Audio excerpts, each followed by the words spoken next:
We interrupt this program to bring you a special report. Engage. This tape will self-destruct in 5 seconds. Go! Just one more thing. I want to go to there. Bitch! The language. Unbelievable. I love it when a plan comes together. When we buried our son, I watched the coffin being lowered into the ground. It was only 6 feet, but it was so dark. It was like infinite emptiness. And you and I have traveled to the far reaches of space, and yet there's nothing that proved to be that there is anything after. And I've tried to shake that. Deanna, as you know, feels everything. But she couldn't live with me feeling nothing. And neither could I, which is why I left and I came here. I was running from this, only to find it again.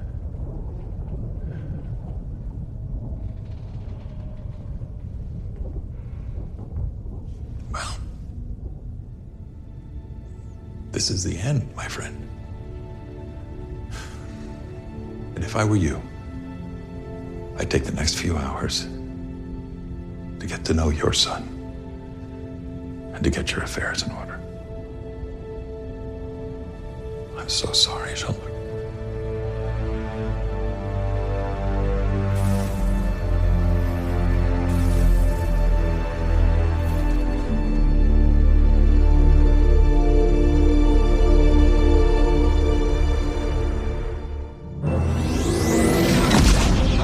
Hello, and welcome to the Best Bits TV talk show, where we talk about a show on TV. Pause. This is your co-host, Will, and as usual, I am joined by Kevin. Pause. Hello, Kevin. How are you, Will? I'm grand. How are you? I'm fantastic. We're back for another watch-along episode of Picard Season 3 Episode 4. And the title of this episode is No-Win Scenario. Well, this one was also directed by Jonathan Frakes, and it was written by Terry Matalas, Sean Tretta, and Akiva Goldsman. Will I give you a synopsis, Will? please do. Okay. The Titan has just hours of life support left. Sinking into an anomalous nebula's gravity well, all on board are doomed, and painful truths come home to roost. But Crusher has noticed something in the anomaly, and it could provide hope. It will require everyone on board working together and doing what they always do, to boldly go. There you go. And they did. And they did. And they did. And I'm going to come right out and say it, Will. You hated this episode. This is my favourite thing in Star Trek since around 1996 or 1997, whenever First Contact came out. It's a bold statement. This was a perfect episode of television. It was everything I wanted out of the promise of the show coming back, and I absolutely loved it, and it swept away all my criticisms of the last episode where I said that Riker should have said the thing to Picard about go be with your son. And he did in the very next scene together. Yeah, I was grinning to myself when we had that moment. I went, either they listened to Kevin's our episode last week and did hasty reshoots over the weekend. That's exactly how TV works. Yeah, but no, they absolutely did what you proposed at the end of the last episode, and it works so lovely. It really does. It's I was delighted when I saw that scene between Riker and Picard. I cried twice during this episode. Is that all? I cried 5 times. I don't know whether you're taking the piss out of me or not. I got emotional once. Yeah, and I'll get to it. So, what's your broad overview of the episode? How did you feel generally? Generally, I think this was my favourite episode so far. I had a few minor criticisms at the beginning. I had one very specific minor note criticism, and it's probably going to be the same one as me. Probably. And then the other criticisms I was just making note of were kind of scene and drama. or kind of like maybe a little bit too much exposition in the early scenes, but all that kind of went away as we moved forward. Well, Raffi not being in this episode and it being an improvement, but by God, it really fucking helped. It really helped not to take the action away from where the main drama was happening. Yeah. And for whatever reason, everyone in this was far more nuanced and internalized in their performance, and it just made everything feel more truthful and honest and weighty and heavy. This episode was back to back to back to back. After the first exposition heavy scene, back to back to back, heavy, weighty, character-filled moments that I thought were just gorgeously written and beautifully directed, and it just, I can't hold my cards back at this stage. I just thought this episode was as close to perfect as you could get with this new iteration of Star Trek. What I think what this reminded me of is the second episode of a cracking two-parter.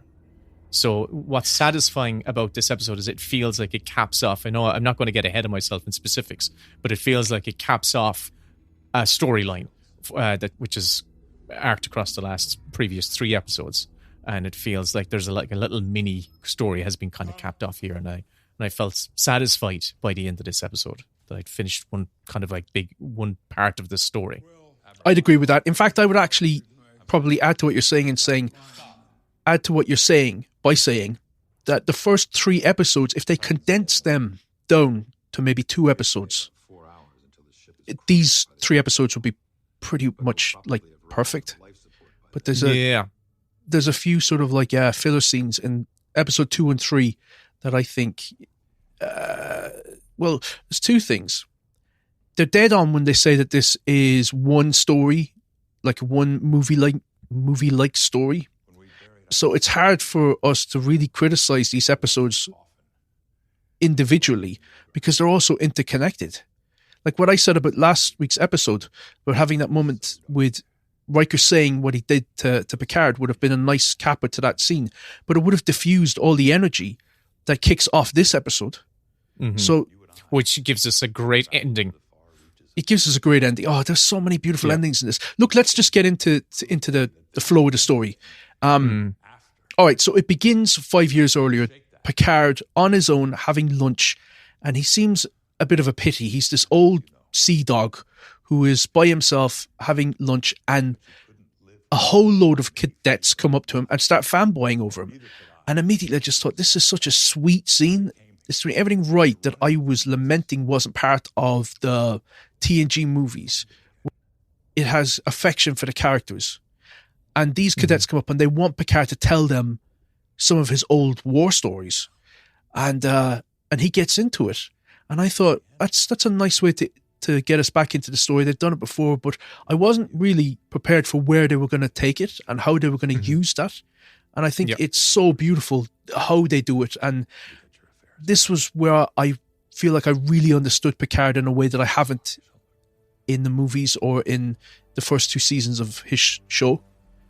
But so we have that little moment between him and the cadets where he reluctantly starts telling them stories, and he says, that you're nothing without your crew, and if you stick together, you're never without hope.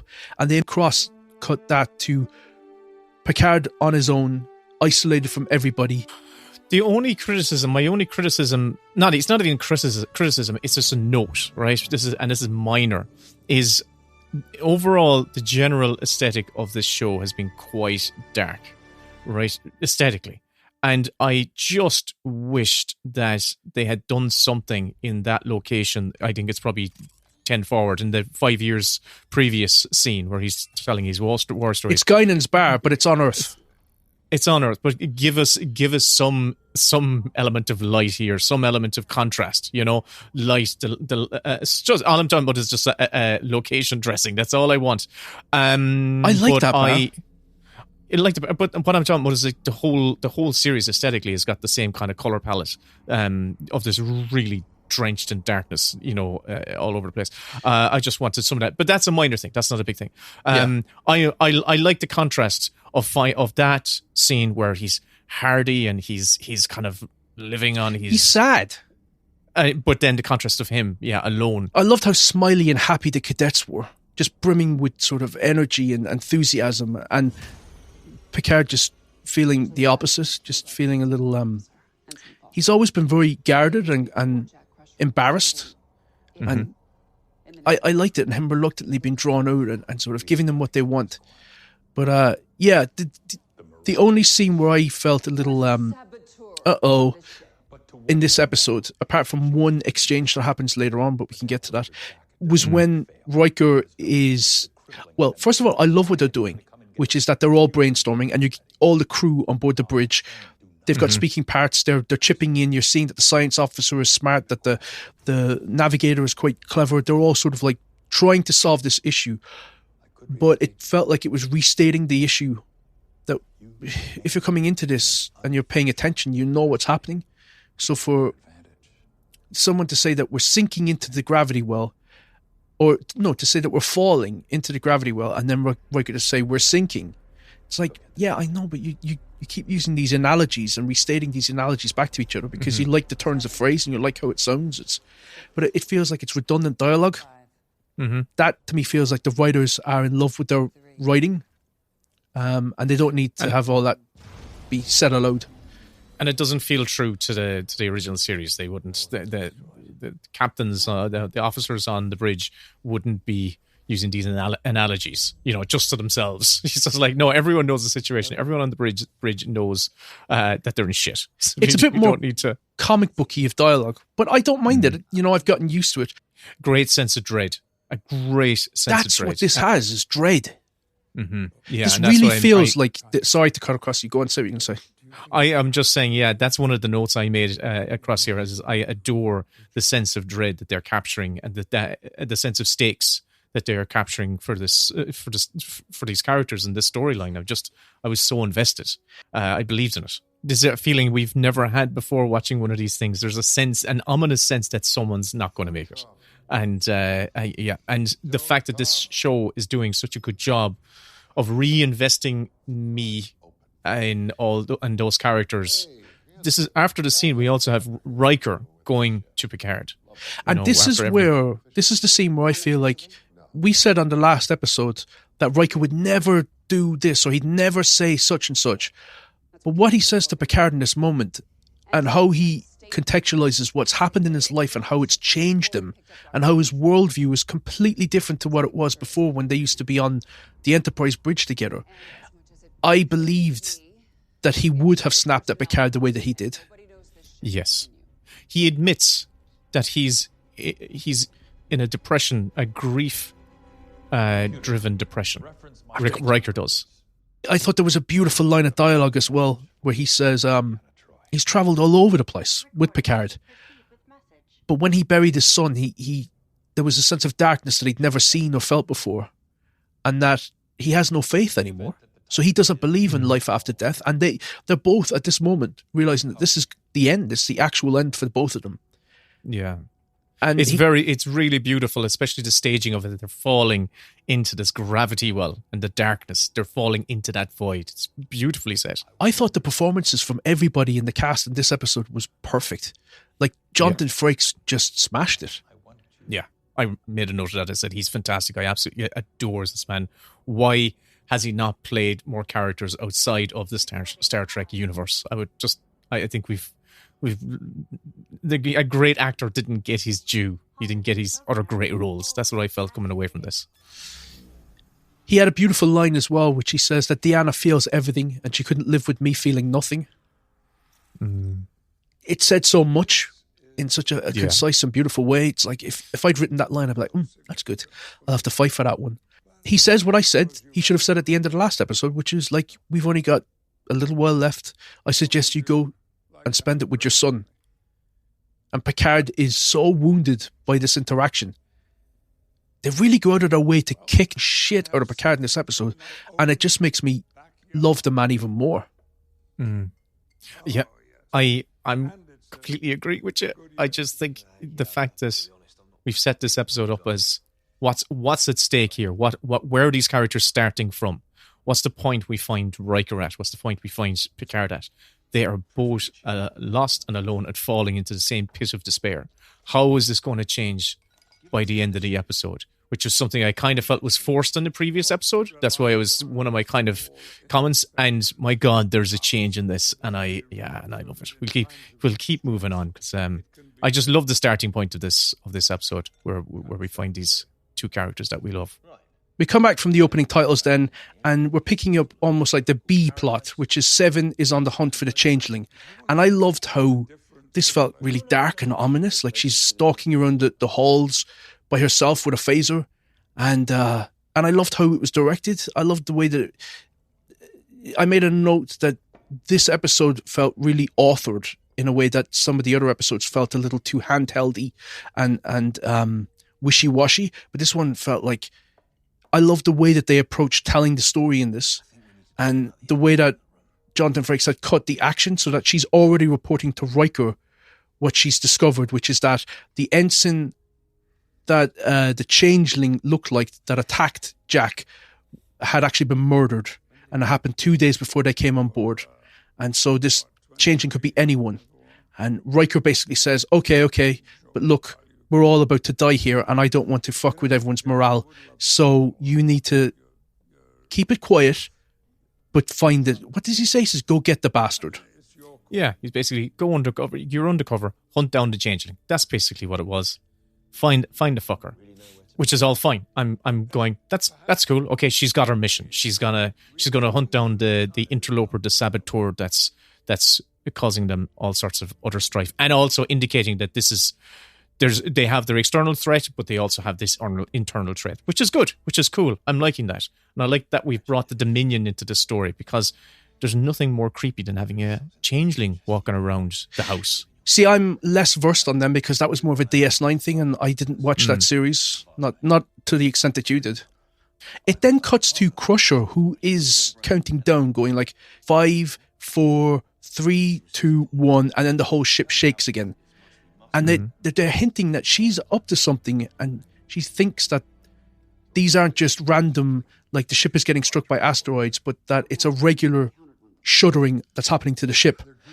And Picard then, after speaking to Riker, comes into the scene when Crusher's doing that. I love the way the blocking is as well, where they just drift away from Crusher and over to Jack, and he says, can I have a moment with Jack? And he takes him to the holodeck. And you know what you were saying earlier on, that you think that the bar is a bit gloomy, and that if they had a contrast between the ship, it'd be nice. This is where I thought I would have loved if he took him to the 10 forward, the Enterprise D10 forward. I was wondering, that popped into my head as well, and I was like going, oh, it'd be lovely if they did. They would, but then would it be too? I don't know, but I was like, oh. They did that in season 1, where there were scenes with Data in sort of a holographic 10 forward. So, and was it 10 forward? Was it the same design? It was a holographic version of 10 forward, so it'd be him and Data having a conversation there. But no, they kept the thread going of the Guinan's bar on Earth. And it really works when you know where the episode is going to end up between the two of them.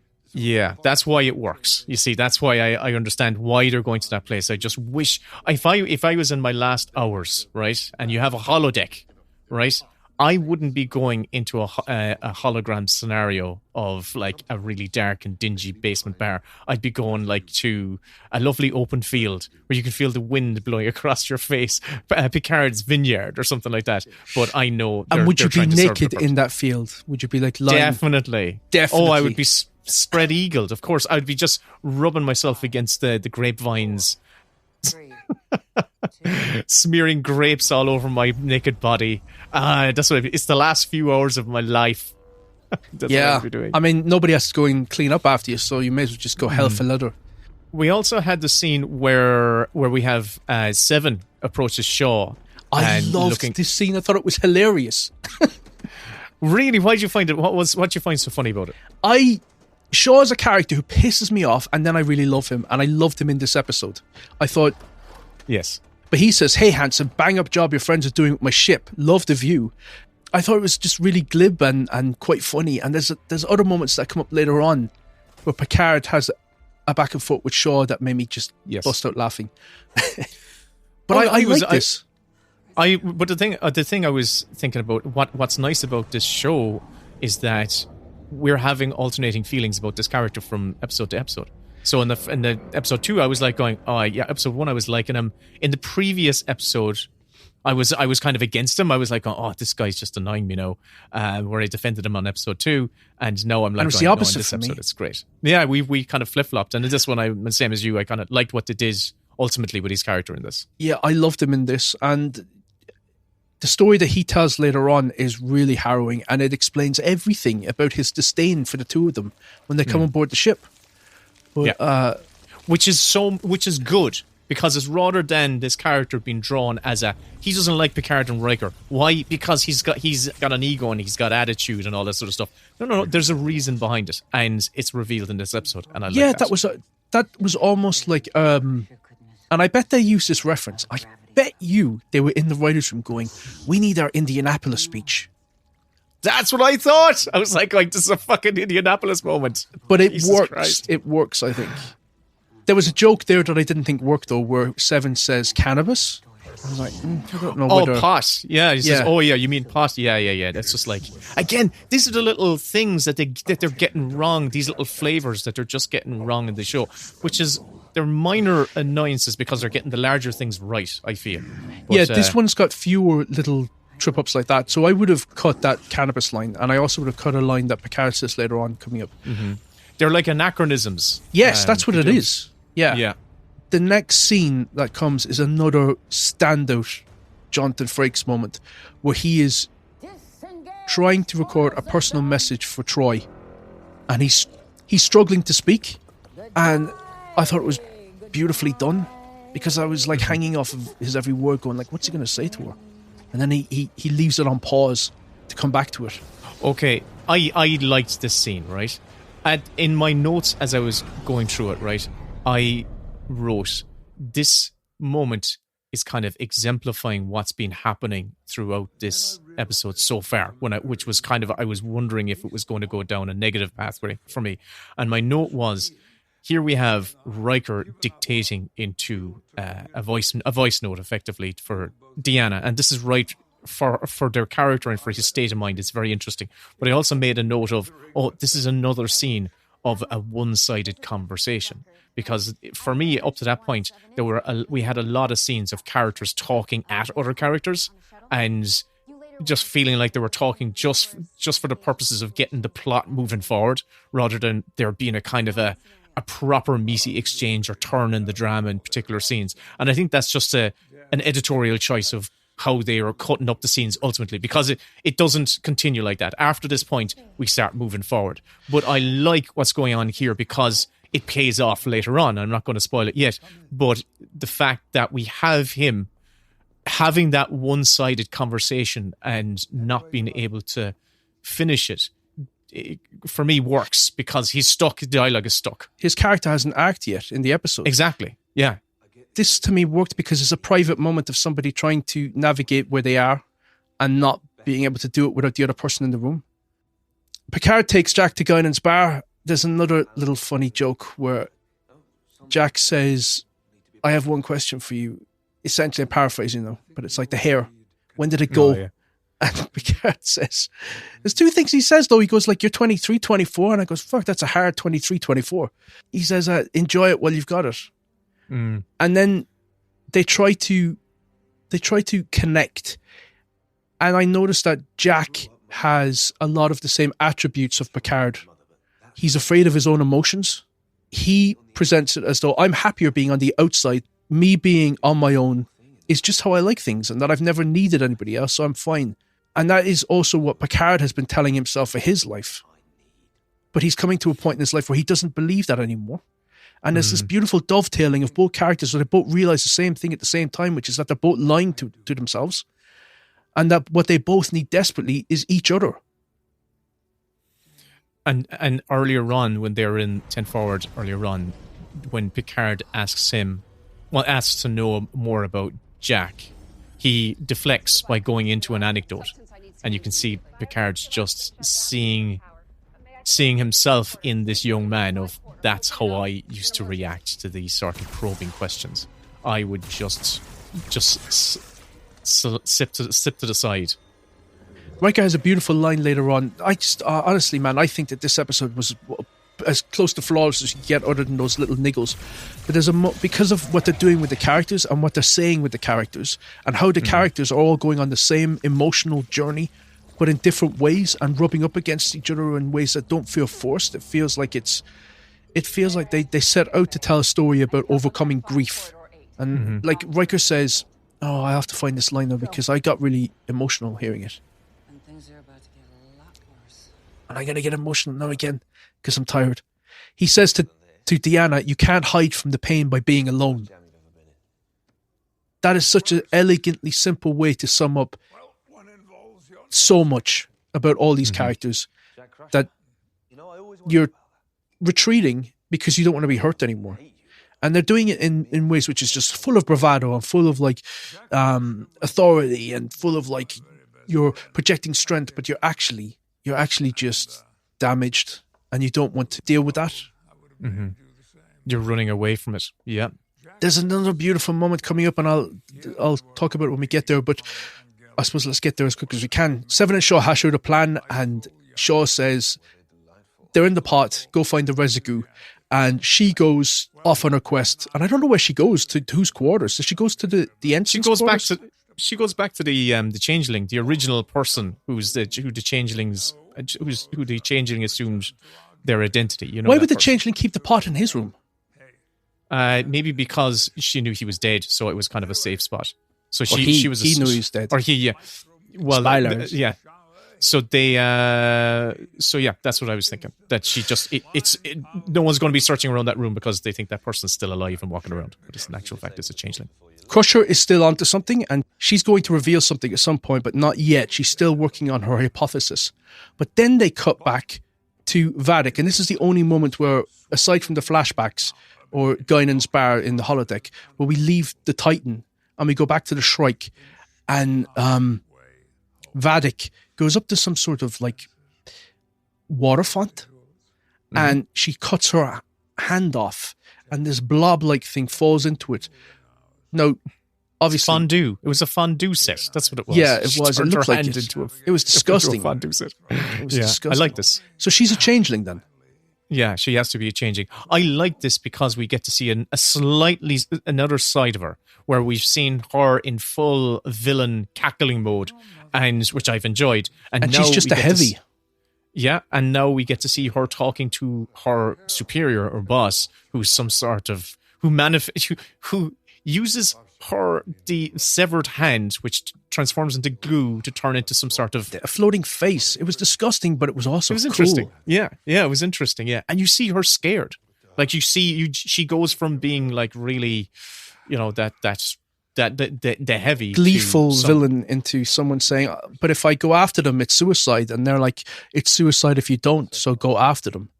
Yeah, I like this.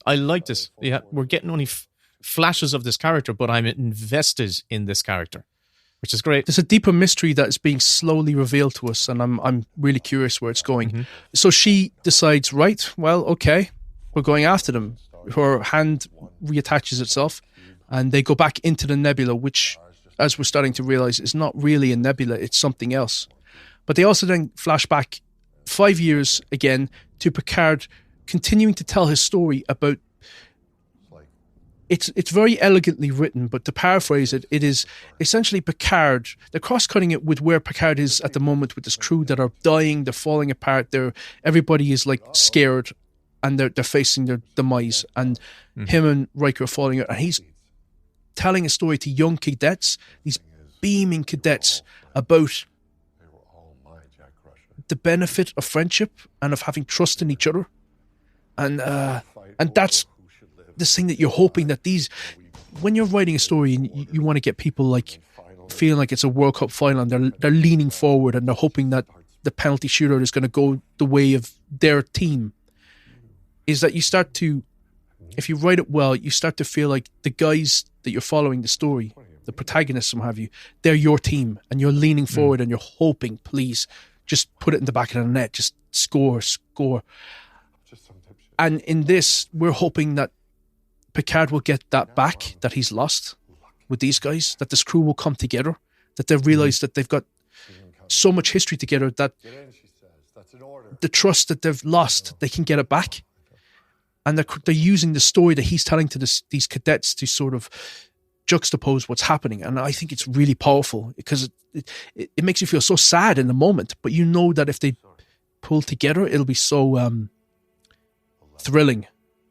Yeah, and it's that scene that scene is situated next to the scene which you already mentioned of him and Jack in the bar where they're contrasting their ideologies, where Jack is very much saying, "Oh, I'm the outsider," and Picard, and Picard's saying, "Well, it's kind of maybe better to be in the herd, with people you love. Some people need to be a part of something."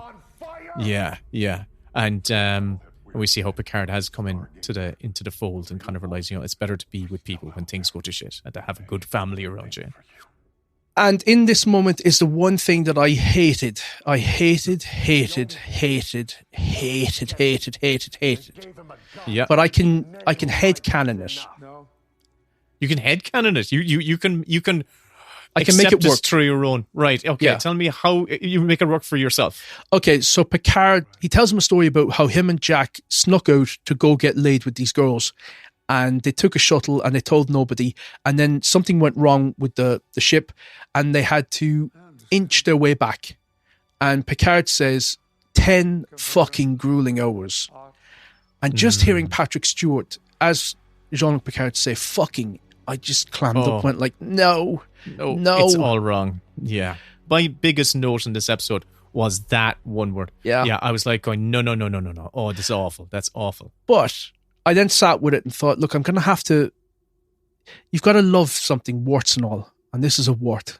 And I thought, well, I have never ever seen Picard talk to this character before, who's his son.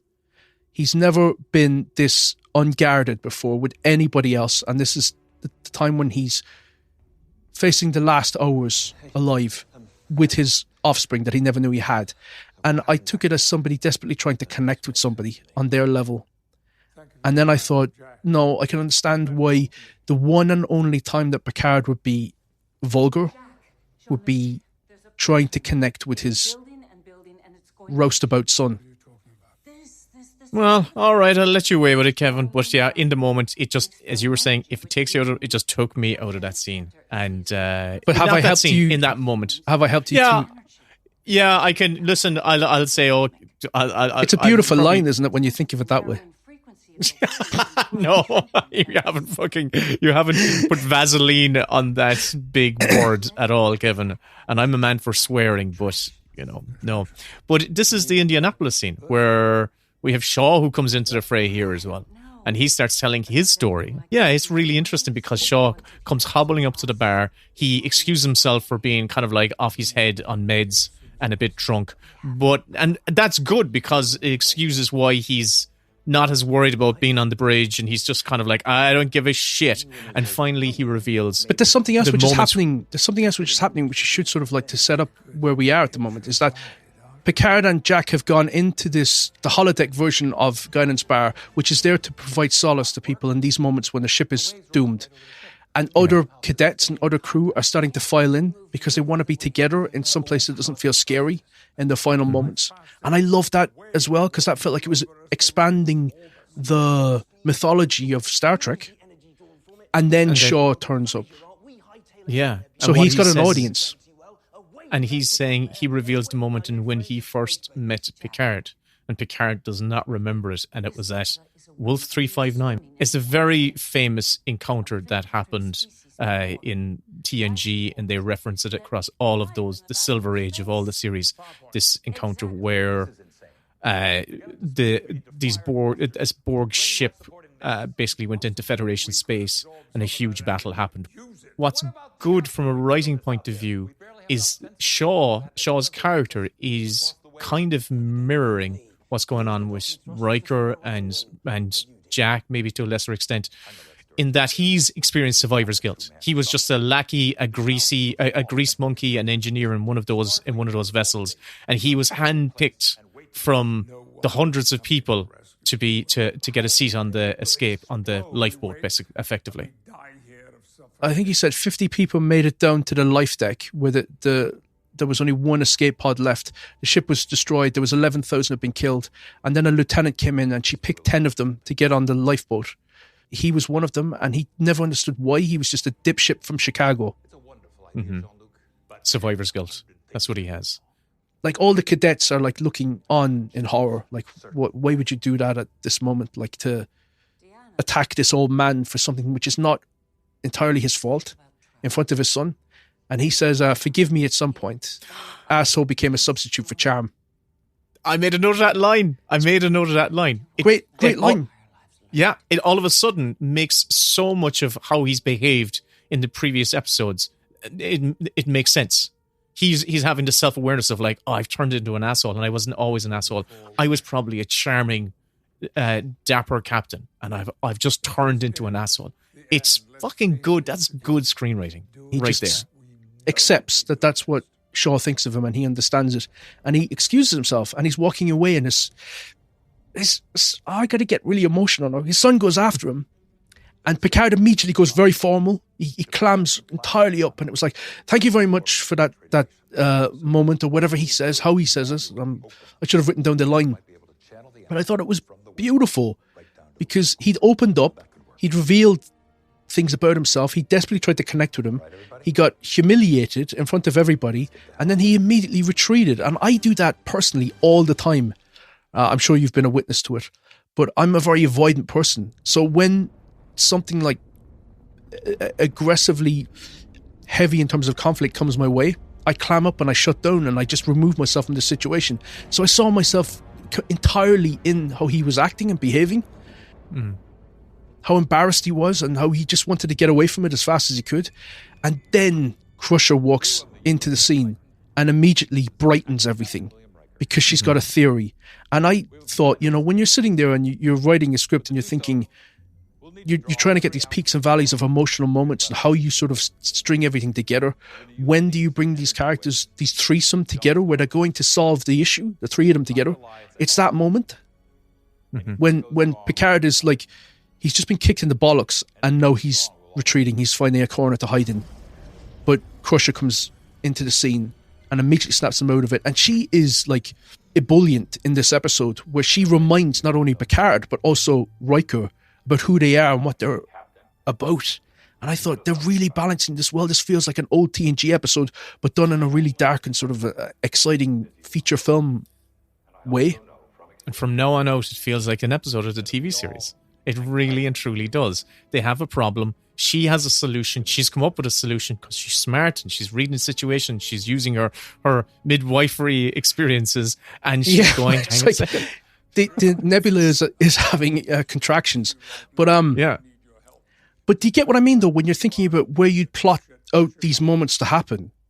When he's in the down. But this episode is juggling a lot. There's a lot going on, but it doesn't feel overstuffed or it doesn't feel shortchanged. For me, anyway, I don't know how you feel. But I'm with it. I thought the emotional states of all the characters are very clear and very evident, and I'm not sort of like, as I was with Raffi in the prior episode, like thinking that this is panto. This feels all very nuanced and balanced, and they're doing what I said I wanted in the last thing, where they'll have moments where something heavy is delivered informationally or emotionally to a character, and we just linger on their face as they absorb it. It happens a few times with Patrick Stewart and stuff, where he's reeling, but he's not overacting. You're just sitting with him, and it feels very internalized, and I love that. Yeah. And there's a lovely scene after this where they pitch Crusher's idea to Riker. And this is where I thought, they're writing Riker like Shaw again, where he's being overly negative and he's shooting down the idea. But it led to Crusher reminding him who he was and that we've been in this situation before. And then that led into a really beautiful moment where Riker he addressed all the crew. Mm-hmm. I loved what he was saying, where it's like, I'm only as effective as you are. I got really emotional. Where did you get emotional in this episode? Because I'm getting emotional just recapping it. I'll tell you when we get to it. Yeah, no, I didn't. I'll tell you when we get to it. I'll tell you what made me emotional was because the episode felt hugely big-hearted. It felt like it was trying to heal these characters. And I just found that so beautiful. Yeah, no, I was with it. I think once we got out of I think once we actually hit this scene, this is when Beverly is pitching her idea to Riker, and she has that conversation about, like, you know, says, if this is the end, let's face it together, doing what we do best. And I just went, oh yeah, let's just, and it's kind of like, yeah, we're going to face the darkness together. And I went, yeah, this is lovely. And remember, this is really Riker who's lost all faith after burying his son. He just doesn't believe in that shit anymore. And I just thought it was really well done, the way they're just like slowly just nudging these characters back in the right direction of where they should be facing. And then Picard goes to Shaw, and the big laugh moment happens for me. But Picard goes to him and says, like, I need your help, despite the fact you're a dipshit from Chicago. Yeah, that works. It was That's the lovely. one time he can swear, because he's just echoing back what he's already heard. It's not like he's not conjuring himself. He's just echoing back what the language he's used for himself. So it works really well there. The tension now that's been built up, and how they're trying to solve this plan of basically harnessing the energy from this blast, this energy wave, opening up the shutters on the nacelles to actually harness it, to give them to allow them to basically surf to safety. All of this, doesn't all this feel like a TNG episode? Which is great, in a nice way. But I got really emotional as well at the end, which felt like, they even reference it. They go, it's like Farpoint. It's like, they're going right back to the very first episode. They're using that as a reference point. But it felt classic Star Trek to me. Seven and Shaw go down to open the nacelles, and then the changeling comes in the guise of Crash LaForge, Jordan LaForge's daughter. And as Shaw said, they can imitate them, but they don't know what that person would know. So they can be tripped up with basic things that they should know, and they get wrong. Seven says, who am I? To Crash LaForge, and she goes, Commander Hansen, and she blows her away. And Shaw's like, why did you do that? And she's like, because Crash LaForge would call me Commander 7 out of respect. And that said to Shaw that she likes to be called Commander 7.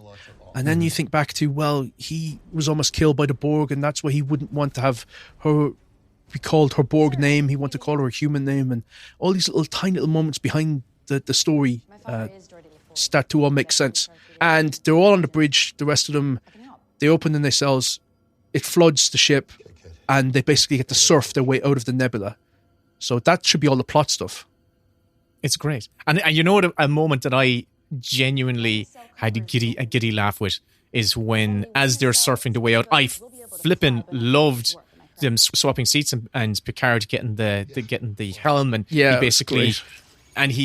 basically mirrors that anecdote that he told Jack earlier on that he had with the other Jack about them flying blind, and Picard is just judging on instinct and telling him how much trust they need to give in this direction and down and up, and that's really cool. And then at the very end, they see the Shrike, about to cut them off, and Riker turns on a tractor beam, grabs an asteroid, and fucks at that Shrike. It would, in other hands, it would be goofy and awful, but not in this occasion. Because you can tell they're having fun. Like when Crusher says, Will, did you just throw an asteroid? And he goes, you're goddamn right I did. Yes, that's great. I love it. But it's also going back to what she did, where she threw the ship. Crusher ship at them.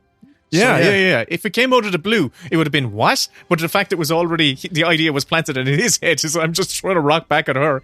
It was great. Great stuff. It was tense as well, because they were flying blind, and Picard was the one that was like doing it, where it was like a little to the left, a little to the right, and they're all working together again on the bridge. You get the sense of like it's a team effort. It's never one person. Yeah, but, it's great. And then there was this wonderful, after they see, because it was the last pulse, and after they see the consequences of these contractions, they see the birth of life, which are these luminous, glorious jellyfish things, a whole star system of new life, and it's really nice. And Beverly Crusher has this. There's a great exchange between her and Riker, and Beverly Crusher says to seek out new life, and Riker says, "I think we should boldly get the hell out of here." I just went. It was that's great. The kind of humor where I like it, where it doesn't feel like it's like the cannabis joke. Oh, but this is also then it's they go back one last time.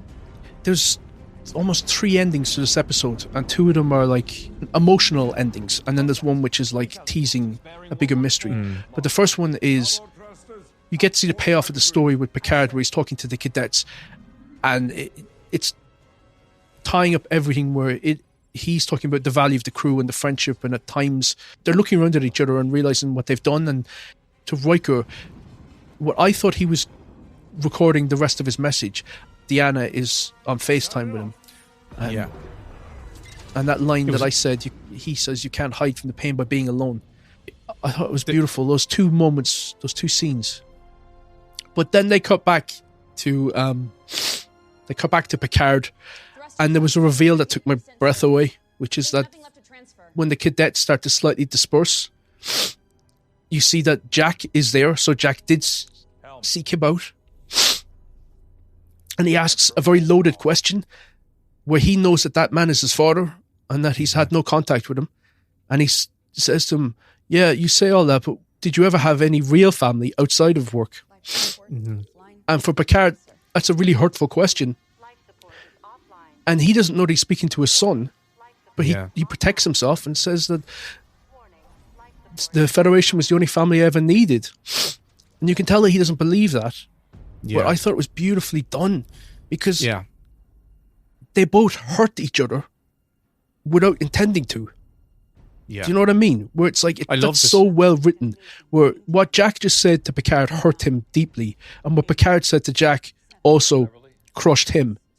And little did they know what they were saying to the other was going to land the way that it did.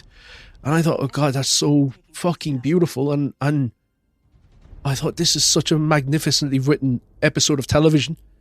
And I'll forgive it its sins up to this point, because this was just my favourite story with Picard in a long, long, long time.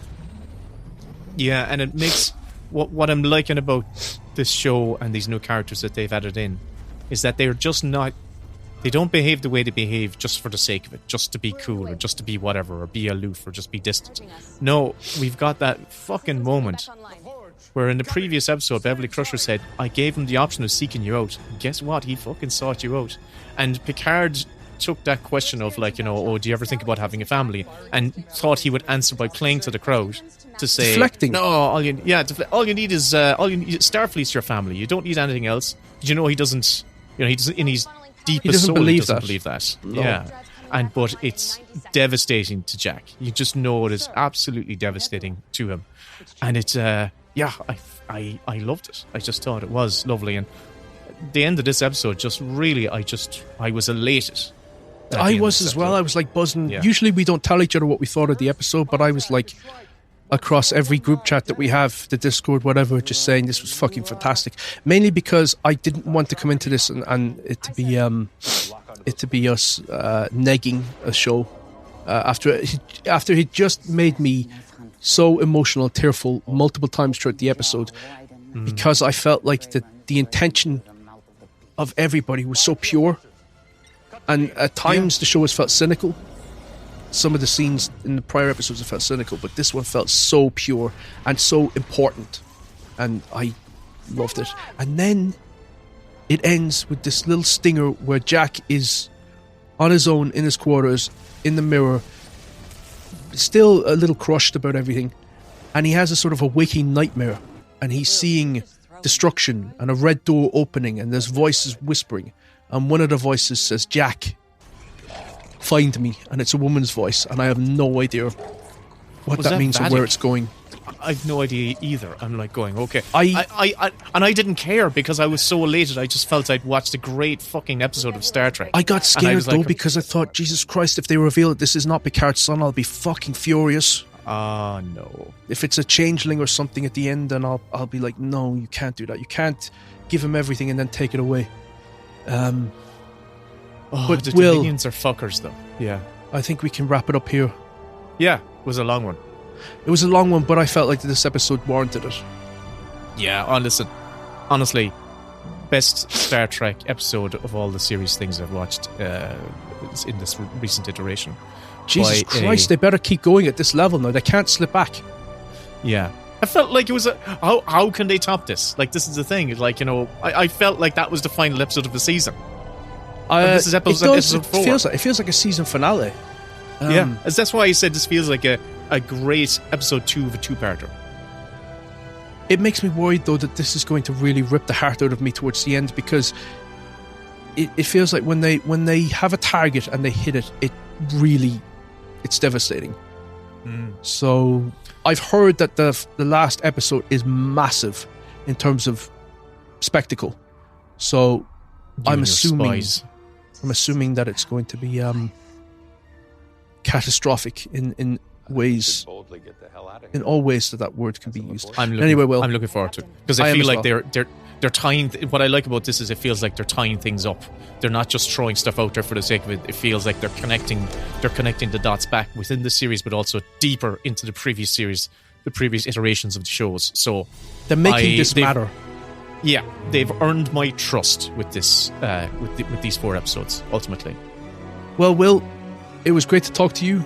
Picard is out at the moment on Amazon Prime and on Paramount Plus. You can watch it on the app or whatever.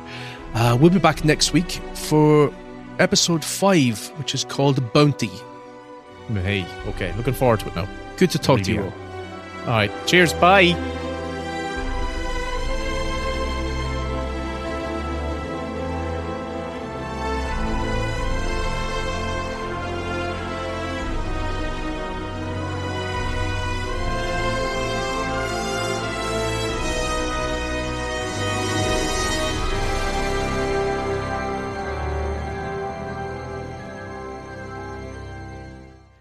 Hello. During the recording of the episode you just heard, Will told me a personal story about loss that was quite moving, and I didn't think it was appropriate to put it in the middle of the chat about this sci-fi show, but I also felt that it was worth including on its own. And this is just a trigger warning that it has to do with the loss of a child. That was something on his mind when he was watching the themes of this episode that we just watched play out. So I'll include it here. There was a moment here where I really got choked up, and it reminded me of something in my own life. It spoke to me. It really did speak to me. And probably in a similar way that the other scenes with Picard earlier on spoke to you. That experience of having seen Riker go from the black void and then experiencing these jellyfish that's born from this black void. I suppose it's good. I'll share it because it's I suppose it's honest to how I reacted to this. When a couple of years ago, Karen, she had a late miscarriage, right? And it's an awful experience. It's an awful experience where, she still has to give birth. And we spent the night in the maternity ward with our dead daughter, so we got to spend the night in the maternity ward. Oh, it was a daughter I never knew. Yeah. So, and so we stayed there for the night with her in the room. But you're on the maternity ward, right? Even though you're kind of protected by a few doors and all that sort of stuff. And I remember sleeping in the room because I had a little cot in the corner. And I remember sleeping there. And I remember just the sense of like, there's 3 of us in this room and my dead child is beside me. And it was very sad. It was very sad. It was so dark. And I remember hearing through the doors, a child, a newborn crying. And I remember feeling such, I suppose, such happiness in hearing a child crying, in hearing new life is born, still, that even though, we've experienced great despair, to experience that, was lovely. And I think I related to him.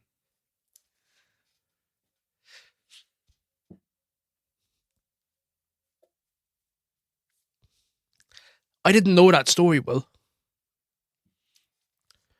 I knew some of it, but I didn't know it to that extent, and that's heavy. But why I'm bringing it up is because it felt very honest in this scene. Even though you're talking about Riker looking at space jellyfish, it's space fucking jellyfish, but it could be a newborn lamb being born, or a cow. There is something miraculous in seeing and experiencing and being around new life being born. It is reinvigorating and it is recharging. And I don't care what age you are, whoever you are, being around new life is beautiful, and it's amazing thing. And so I loved where they took his character in this, and it felt so fucking true. It felt so true and so lovely. And I'm going, oh, it's lovely. And the fact that they weren't cynical in that moment. It was just Star Trek being Star Trek, where they were all looking in awe. But and then they cut back to, oh, you've fucking ruined me now, Will. Well, I'm so proud of you. I'm proud of you because I know how far you've come in the last couple of years, and I'm really happy for you. Now you've got Chloe, so that light, I suppose. That's exactly it. And here is a clip from the lads' latest Mini Bits bonus show. The full episode, plus 80 more, are available on their Patreon. See ya, Mossy. I gotta go in and record another one of these fucking Mini Bits. Oh, yes, this is all it is. I know.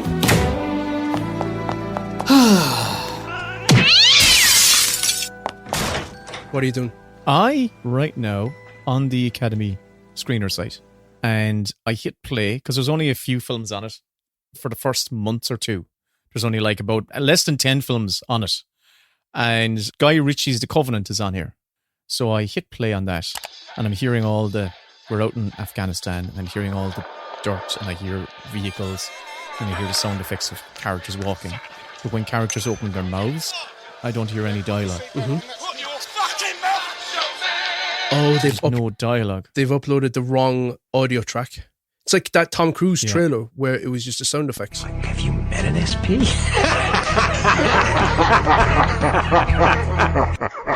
Yeah, and this film's been up on the screen site for a few weeks now, and they still have the wrong one here.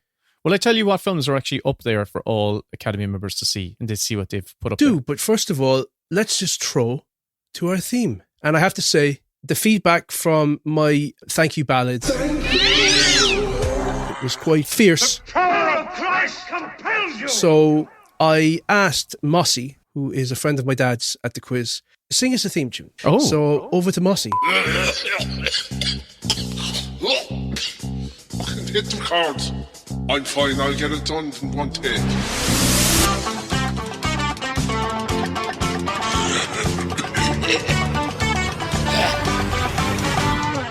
It's the Many Bits. Or podcast, what will they say?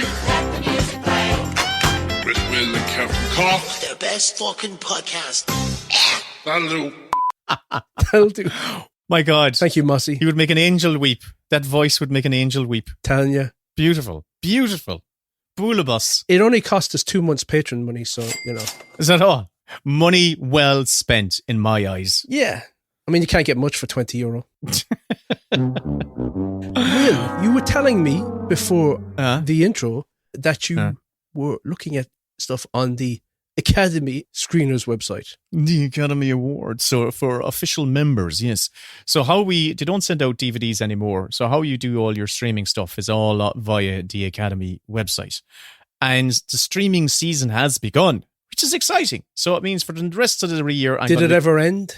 It does end. It does. After the Academy Awards, there's about 2 weeks, and they take all the films down, and then they begin again at the end of August, and they all start coming up. So it's a whole new collection of hopefuls. So how many films are on there? Right now, about 10. Actually, 10 exactly. I can tell you the 10. Oh, go on, tell me. John Wick 4. For the Oscars. Oh, because there's Yes, they're adding in stunt category, aren't they? Are they adding it in? Is the stunt category being added? I believe they're adding in some sort of stunt category. Breaking news straight from an Academy member's mouth. Because they're adding in stunt category, aren't they? Slash film. I don't know. Did I read this in an article? I feel they were. I felt they were. Have long overlooked stunts, and my God, it's pure artistry. Yeah.